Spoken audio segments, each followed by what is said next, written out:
अस्सलामुअलैकुम दोस्तों, कैसे हो? मुझे उम्मीद है कि आप सभी सही हो गए। आज जो हम बात करने वाले हैं, दो तीन बड़ी खबरें आ रही हैं कुवैत से निकल कर, उसके हवाले से बात करेंगे। चैनल को पहली बार देख रहे हैं, सब्सक्राइब करें, वीडियो को शेयर कर दें और कमेंट में अपनी राय बताएं। सबसे पहले बात कर लेते हैं, यहाँ पे ऑयल कंपनी के अंदर जो वर्कर हैं, जब छुट्टी हुई उसके बाद में एक बंदा चोरी करते हुए पकड़ा गया। हालांकि जो जितनी भी कुवैत के अंदर ऑयल कंपनियां, उनके अंदर वर्कर की सैलरी काफ़ी ज़्यादा होती है, लेकिन फिर भी ये हरकत जब उसने की उसके बाद में ये बंदा पकड़ा गया और उसके बाद में अब इसे आगे कार्रवाई के लिए भेजा गया है। अब जो भी चीज़ें हैं, क्योंकि पहले भी वहाँ पे चोरी चकारी हो चुकी हैं, तो वो सारी चीज़ें छानबीन की जाएंगी और हो सकता है अब इसको डिपोर्ट भी किया जाए। तो आप ऐसी हरकत ना करें, क्योंकि अगर कंपनी में कहीं पे भी काम करते हैं तो चोरी वगैरह से बचें, क्योंकि अगर ये आप करते हुए पाए गए तो फिर आपको परेशानी हो जाएगी। बात कर लेते हैं यहाँ पे अगली खबर की तरफ। जो अगली खबर आ रही है निकल के, ये काफ़ी ज़्यादा इम्पोर्टेंट है, क्योंकि कुवैत इंटरनेशनल एयरपोर्ट पे जो है लगभग हज़ारों से ज़्यादा फ़्लाइटें जो थी वो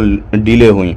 और रीज़न क्या था? क्योंकि सिस्टम में कुछ गड़बड़ी हुई और जो है उसी को देखते हुए कुछ फ़्लाइटें काफ़ी ज़्यादा उड़ान भरने में देरी रही, और इसी तरीके से फिर बाद में बताया गया कि कुछ ग्लिच वगैरह आगे था इस तरीके से सिस्टम में, और वो सही हो चुका है। अब कोई भी फ़्लाइट इस तरीके से डिले नहीं होगी। तो अगर आपने सफ़र किया होगा या फिर इस टाइम पर आप सफ़र कर रहे होंगे तो हो सकता है आपकी फ़्लाइट भी डिले हो गई होगी। इस तरीके से आप ज़रूर जो है इस चीज़ का ध्यान रखें। बात कर लेते हैं यहाँ पे अगली खबर की तरफ। जो अगली खबर आ रही है निकल के गिरफ्तारी को लेकर आ रही है। बहुत सारे लोगों को अभी गिरफ्तार किया जा रहा है, और वो लोग ऐसे हैं जिनके पास में सिविल ID कार्ड वगैरह नहीं है। तो अगर आप भी रहते हैं कुवैत के अंदर तो ध्यान दें, सावधानी बरतें। बाकी मिलेंगे किसी नए वीडियो में, तब तक के लिए आप अपना ख्याल रखें, अपनी फैमिली और ख्याल रखें। Take care, bye bye.